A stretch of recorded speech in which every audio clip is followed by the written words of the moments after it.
দুঃখিত, আবারও লাইনটা ক্রস হয়ে গেছিল, আন্তরিকভাবে দুঃখিত। আমি আর বেশি কথা বাড়াতে চাই না। আমার আরও কথা ছিল, তবে ওই কথাগুলি আমি দু একজন নেতার নেতার দিন ধৈর্য ধরে থাকতে পারবো না। তবে আরেকটি কথা বলতে চাই, আপনারা যারা বিএনপি হয়ে বিএনপির পিছনে সামান্য একটু লাভের আশায়, সামান্য একটু ক্ষমতার আশায় এক বিএনপি ভাই আরেক বিএনপি ভাইয়ের উপর নির্যাতন চালান, এক বিএনপির ভাই আরেক বিএনপির উপর বিভিন্ন ধরনের অত্যাচার নির্যাতন চালানো শুরু করেন, অন্ধকারে থেকে সবাই কিন্তু রাজনীতি বুঝে, সকলেই কিন্তু একটু একটু রাজনীতি বুঝে। আপনারা না হয় একটু বেশি বুঝেন, আমরা না হয় একটু কম বুঝি, তবে বুঝিয়ে সকলেই রাজনীতিগুলি বুঝে। আমি আপনাদেরকে অনুরোধ করে বলবো, কোনো ধরনের বিপাকে ফেলবেন না। সামান্য পদের আশায়, কিছু লাভের আশায় যদি আপনারা এগুলি করেন, তাহলে দলটা যদি ঘুরে দাঁড়ায়, তাহলে কিন্তু আপনারাও ক্ষতিগ্রস্ত হয়ে যাবেন। তাই আমি আর কথা বেশি বলবো না। আমার যে গুরুত্বপূর্ণ যে বিশেষ কথাগুলি ছিল, সেই কথাগুলো আমি আজকে শেষ আবারও বলছি, আওয়ামী লীগ ছাত্রলীগ প্রিয় ভাইয়েরা, কখনো বেয়াদবকে প্রশ্রয় দিবেন না। সেটা আওয়ামী লীগ বিএনপি যে কোনো সংগঠনের হতে পারে, বেয়াদবিকে কেউ পছন্দ করে না। আমি আপনাদেরকে আহ্বান করব, আমাদের প্রিয় নেতাকে নিয়ে যে কুরুচিপূর্ণ বক্তব্যটা দিয়েছেন, অবিলম্বে প্রত্যাহার করবেন। আর যদি সেটা না করেন, সেটা আপনার ব্যক্তিগত ব্যাপার। আমার বলার দরকার ছিল, মনে হয়েছিল, আমি যে ভাষায় এখনো কথা বলেন, মনে হচ্ছে আগামীকাল ওই আওয়ামী লীগ আপায় চলে আসবে। আরে বুকারাম, 17 বছর পরে বিএনপি ক্ষমতায় এসেছে, ধাক্কা দিলেই পড়ে যাবে কি করে মনে করেন? আর আপাকে সত্যি সত্যি যদি আনতে চান, সরকার আমাদের নেতাকে আমন্ত্রণ করেছে ইন্ডিয়া যেতে। উনি যে শর্তগুলি দিয়েছে, প্রথম শর্তটা কি জানেন তো? আপনাদের আপাকে বাংলাদেশে ফেরত দেওয়ার জন্য। আরে মিয়া, আপনাদের আপা আসবো কি? আমাদের সরকারই তো আপনাদের আপাকে আনতে চায়। আরে বুকারাম, আপনারা সেটার গপ্প যে করেন মিয়া, আপনাদের নেতৃগণ এই 41 জন সদস্য করে কোন আগে দেশে আসতে, আপনাদের আপারে বলেন আমরা তো রেডি প্রস্তুত আছি। আপা, আপনার যে আত্মীয় স্বজন তাপস মাপস এইটা সেইটা যে ছোট বলল দুর্নীতি সুরসুটা যারা গেছে, এদেরকে আগে বাংলাদেশে আসতে বলেন দেখি। আসবে না? তাদের কথায় যে ফাল ভাইরা শক্তি দেখান, শক্তি আর মানুষের থাকতে পারে না। আরো মানুষের শক্তি থাকতে পারে তো, শুধু আপনাদের শক্তি আছে, আর মানুষের শক্তি নাই। হেডম শুধু আপনাদের ছাত্রলীগ নিয়ে ঘুরে, ছাত্র দল নাই। ছাত্র দলের হেডম মনে হয় না আপনাদের? মনে হবে কেন? মনে হবে ছাত্র দল একটি ভদ্র সংগঠন, বিএনপিতে অভদ্র কোনো সংগঠন করে না, এবং অভদ্র কোনো বেয়াদব আমাদের এই জাতীয়তাবাদী দলের কোনো সংগঠনে প্রশ্রয় দেয় না। শুধু একবার মাননীয় নেতা, আমাদের প্রিয় নেতা যদি খালি একবার চোখ দিয়া ইশারা দিয়া বলে যে একটু আওয়ামী লীগদেরকে একটু দেখেন তো, আপনাদেরকে মিয়া খুঁজে পাওয়া যাইব? এই মিয়া খুঁজে পাওয়া যাইব? লম্বা লম্বা গপ্প যে চুদান, একটা চুট্টারাও তো খুঁজে পাওয়া যাইব না মিয়া। এই দেশে ওই দেশে জঙ্গলে ফঙ্গলে গজারি বনে থাকিয়া দেখিয়া উমুক করবেন তুমুক করবেন, বালছিরা আডি বান্ধে হালাইবেন, বুঝছেন না? বালছিরা আডি বান্ধে হালাইবেন। কত বড় দুঃসাহস দেখেন মিয়া, এখন 5 মাস হয়েছে বিএনপি সরকার গঠন করছে। মামুর বাড়ির মুয়া মিয়া, ধাক্কা দিলেন আর পইরা গেলেন, পইরা যাইব বিএনপি। বিএনপি কি আপনার হাতের মুয়া মনে হয়? আবারও সাবধান করে দিচ্ছি, এটা সুশৃঙ্খল দল, বাংলাদেশ জাতীয়তাবাদী দল একটি ভদ্র সংগঠন। আমাদের মাননীয় নেতা কোনো বিশৃঙ্খলতা পছন্দ করে না। আবারও বলছি, যদি নেতা একবার চোখ দিয়ে ইশারা দিয়ে বলে আওয়ামী লীগদেরকে একটু সালাম দেন, একটা একটা সালাম দিতে দিতে ভাই বলবেন সাইরা দেমা কাইন্দা বাসি। আর একটাও কথা বলেন, ওই দিন দেখলাম এক চেটের বাল আপনি বললেন, এক চেটের বাল বললেন পুলিশ ছাড়া মাঠে আয়, পুলিশ ছাড়া মাঠে আয়। 17 বছর কার বাল ছিঁড়ছেন? এই 17 বছর যে বিএনপি দৌড়াইছিলেন, আগে তো মেয়ে পুলিশ পাঠাইতেন, আগে পুলিশ পাঠাইতেন, পরে বিএনপির এখানে যাইতেন। এখন আবার লম্বা লম্বা গপ্প চুদান, পুলিশ ছাড়া মাঠে আসেন 10 মিনিটও টিকতে পারবেন না। আরে চেটের বালেরা, পুলিশ বন্ধ থাকবো, পুলিশ বন্ধ থাকবো একদম। পুলিশের প্রত্যেক থানায় থাকবো। আমাদের মাননীয় নেতা যদি খালি বলে যে পুলিশ আপনারা থানার ভিতরেই থাকেন, কেউ যায়েন না, শুধু বাংলাদেশ জাতীয়তাবাদী শ্রমিক দল আপনাদের মতো চেটের বাল নেতা ঘরে পাঠানোর ব্যবস্থা রাখে। অন্য সংগঠন বাদ দিলাম, ছাত্র দল তো পরের আলাপ। আর ছাত্র দলও যদি আপনাদের মতো উচ্ছৃঙ্খলতা শুরু করে, ওই যে জঙ্গল গজারি বনের মধ্যে থাইকা থাইকা বক্তব্য দেন না, ওইটাও পারবেন না। শুধুই আপনি আপনার কারণে আপনার জন্য আরো 5টা 10টা লোকের ক্ষতিগ্রস্ত করেন না, কোনো অবস্থাতেই করেন না। প্রত্যেকটা মানুষ খুবই ভিতরে ফাইটাস ভর্তি আছে, জানেন।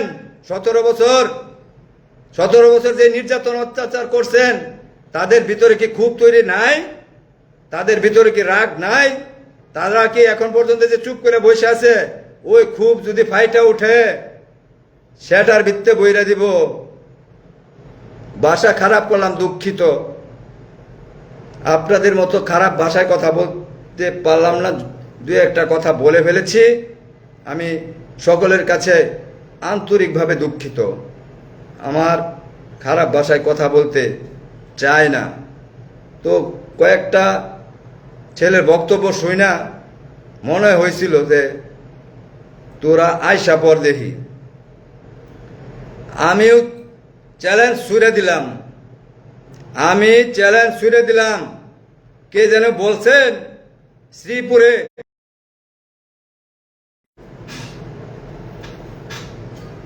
শ্রীপুরে নাকি, এই গাজীপুরে নাকি 10 মিনিট সময় দিলে যথেষ্ট।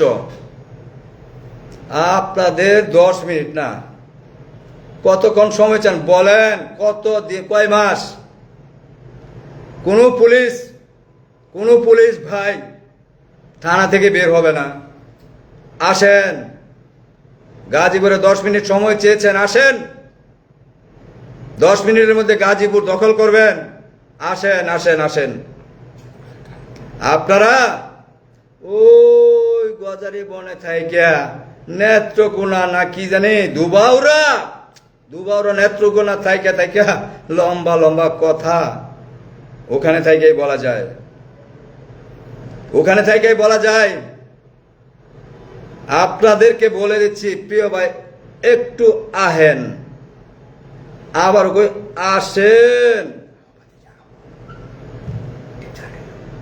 আসেন 10 মিনিটের মধ্যে গাজীপুর দখল করবেন। 17 বছর যে অত্যাচার নির্যাতন করছেন, এতগুলি মানুষের প্রাণ কায়রা নিছে, একটাবারও আপনাদের এই অনুভূতি তৈরি হয় না? লক্ষ লক্ষ কোটি টাকা বিদেশে পাচার করেছেন, মনে হয় না আপনাদের? কেন মনে হচ্ছে না? হেডম দেখান ওই টাকার গরম, আর অস্ত্রের গরম দেখান। অস্ত্র আছে, শস্ত্র নিয়ে ঘুরেন। এইসব অস্ত্র শস্ত্র শ্রমিক দল, জাতীয়তাবাদী ছাত্র দলের লোকজন ওই যে কি কয় খাইটটা দিয়া বিদায় করে দিব। খাইটটা ছিলেন, খাইটটা দিয়া বিদায় করে দিব। 10 মিনিট সময় না, যখন বলেন আসতে পারেন। আপনার জন্য গাজীপুরের দরজা খোলা, গাজীপুরের দরজা একেবারেই খোলা। চলে আসেন। আর একটা কথা বলতে ভুলে গেছি, কোন চ্যাটের বাল জানে আপনি বলছেন শরীফ সরকার কোন গাড়ি দিয়ে চলে, ওই গাড়ির নাম্বারটা একটু আয়না দিতে। আমার গাড়ির নাম্বার দিয়ে কি করবেন ভাই? অন্য মানুষের কাছে চাওয়া লাগে? হ্যাঁ,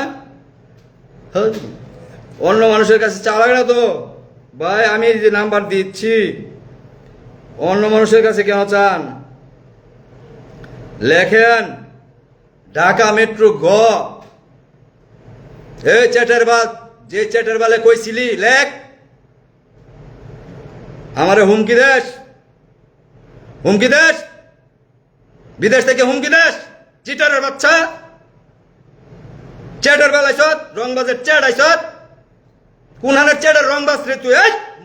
কোন হানের চ্যাটের রংবাজ তুই? আমার হুমকি দেশ। আমার গাড়ির নাম্বার দিয়ে কি করবি?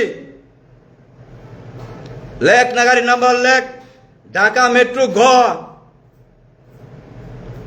ঢাকা মেট্রো ঘ 14 সিরিয়াল 7475। আবার বলছি ঢাকা মেট্রো ঘ, ঢাকা মেট্রো ঘ 14 সিরিয়াল 7475। এটা আমার গাড়ি, এই গাড়ি দিয়ে আমি চলি। তার মানে তোরা ওই কয়েকদিন আগে আমার একটা প্রাইভেট কার দুর্ঘটনার কবলে পড়েছে, প্রিয় দেশবাসী আপনারা দেখেছিলেন। তার মানে খালি একটা ড্রাম ট্রাক তোরা মনে করেছিলে ওই প্রাইভেট কারের মধ্যে আমি ছিলাম, সেটা মনে করে আমার প্রাইভেট কারের উপরে উঠাইছিলি না। আমাকে মেরে ফেলার জন্য ওই প্রাইভেট কারের মধ্যে খালি ড্রাম ট্রাকটা যে উঠায় দিলি, ওই গাড়িতে আমি ছিলাম না তো। ওই গাড়িটা আমার, ভুল ক্রমে তোরা ওই গাড়িতে উপর ড্রাম ট্রাক উঠায়া গাড়িটাকে ধ্বংস করেছিস। আর স্টেটের বাল, তুই যে স্কুলের মাস্টার, হে স্কুলের প্রিন্সিপাল আমি অনেক আগেই। মাস্তানি কথা বলিস না, বইলা অহেতুক শত্রুতা তৈরি না করাটাই ভালো। শত্রুতা দেয় না করাটাই ভালো। আমি কারো সাথে ঝগড়ায় জড়াতে চাই না, আমি কারো সাথে হিংসায় জড়াতে চাই না, আমি কারো সাথে কখনোই ঝগড়া করব না, ঝগড়া করতে চাই না। তবে হ্যাঁ, গায়ের উপর পড়ে গেলে কিন্তু আবার ছাড়বো না। তখন মনে করো আলুর ভর্তা হয়ে যাইবা। আমি ইচ্ছা করে কাউকে কটূক্তি করে কথাও বলতে চাই না। আমি শরীফ সরকার, আমি সেই ছোট কাল থেকেই মানুষের সাথে চলে এসেছি, চলতে ফিরতে আমি সব কিছুই দেখেছি। 3 দিনের বৈরাগী না বাতেরে কয় অন্য। 3 দিন আগে মাওনা বাজারও দেখলাম মাছের বাজারে পানি দিতে, মাছের বাজারে পানি দিতে আমগর এক নেতারে জানি এই যে চাটা এইগুলি আয়না দিত। সকলের সব কিছু জানা আছে। সুতরাং আমি কারো সম্মান নিয়ে কথা বলতে চাই না, আমি কাউকে অসম্মান করে কথা বলতে চাই না। আমি সকলের সাথে মিলেমিশে থাকতে চাই। এই দেশ আমাদের, এই দেশের মানুষ আমাদের, এই দেশটাকে রক্ষা করার দায়িত্ব আমাদের। এই দেশটাকে সকলে মিলে এই দেশটাকে এগিয়ে নিয়ে যেতে হবে, সেই চিন্তা করবেন। অযথা মাস্তানি ভাব দেখায়া লাভ নাই। যেরকমটা মনে করতেছেন মামুর বাড়ির আবদার মনে করছেন, ধাক্কা দিলেন বিএনপি পড়ে গেল। বিএনপির মনে হয় না কিছুই মনে হচ্ছে না। না প্রিয় ভাইরা, আমি আওয়ামী লীগ, ছাত্রলীগ, যুবলীগ, আওয়ামী লীগের সকল সংগঠনের নেতৃবৃন্দকে আহ্বান করব, আপনারা ওইসব 2-1টা উস্কানিমূলক কথায় পড়ে ওই 2-1টা ছেলে ছেলেকে দিয়ে বিভিন্ন ধরনের কথা বলিয়ে আপনাদের সংগঠনের বদনাম করবেন না। আপনাদের সংগঠনের তো এমনিতেই বদনাম শেষ নাই। কত হাজার লোক এই পর্যন্ত গুম করেছেন, খুন করেছেন, ছাত্র হত্যা করেছেন। সেগুলোর অনুতপ্ত না হয়ে বিদেশে গিয়া লম্বা লম্বা কথা বলেন। এগুলো না করে অবশ্যই দেশের মানুষের কাছে ক্ষমা চান। এই দেশের মানুষকে ভালো থাকতে দেন। দেশের বিশৃঙ্খলা তৈরি করে দেশটাকে অশান্তি করে তুলেন না। এই দেশটা আমারও, এই দেশটা আপনারও। এই দেশটা সকলে মিলে সামনের দিকে এগিয়ে নিয়ে যেতে চায়, যা নাকি আমাদের দেশনায়ক তারেক রহমানের স্বপ্ন। আমরা সকলেই দেশনায়ক তারেক রহমানের এই স্বপ্নকে বাস্তবায়নের চেষ্টা করব। আমি সেই সাথে আওয়ামী লীগের ভাইদেরকে আবারও আহ্বান করছি, আপনারা এই দুই একটা ছাগলের কথায় আপনারা কোনো ধরনের বিশৃঙ্খলা সৃষ্টি করতে আইসেন না।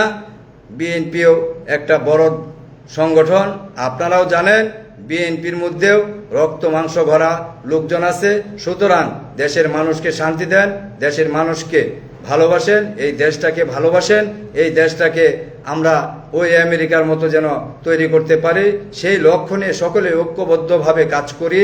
আমরা কোনো বিশৃঙ্খলা, আমরা কোনো সংঘর্ষ, আমরা কোনো রক্তপাত আর চাই না। আমরা কোনো মায়ের বুক আর খালি হইতে দিতে চাই না। আমরা সকলেই ঐক্যবদ্ধভাবে তারেক রহমানের নেতৃত্বে আগামী দিনে সকলেই দেশটাকে এগিয়ে নিয়ে যাব, এই কথা বলে আমি আজকের জন্য সকলের কাছ থেকে বিদায় নিচ্ছি। বাংলাদেশ জিন্দাবাদ, বাংলাদেশ জাতীয়তাবাদী শ্রমিক দল জিন্দাবাদ, বাংলাদেশ আমাদের প্রাণের নেতা। আমাদের এই দেশটা যিনি গড়েছিলেন, এই দেশের স্বাধীনতা যিনি ঘোষণা করেছিলেন, শহীদ প্রেসিডেন্টের জিয়াউর রহমানকে আবারও স্মরণ করে আমি আমার কথা আজকের জন্য শেষ করছি। আমাদের প্রিয় নেতা দেশনায়ক তারেক রহমান জিন্দাবাদ, বাংলাদেশ জাতীয়তাবাদী শ্রমিক দল জিন্দাবাদ, গাজীপুর ৩ ডাক্তার রফিকুল ইসলাম বাচ্চু ভাই জিন্দাবাদ, জননেতা হুমায়ুন কবির খান ভাই জিন্দাবাদ। সকলকে ধন্যবাদ। আসসালামু আলাইকুম।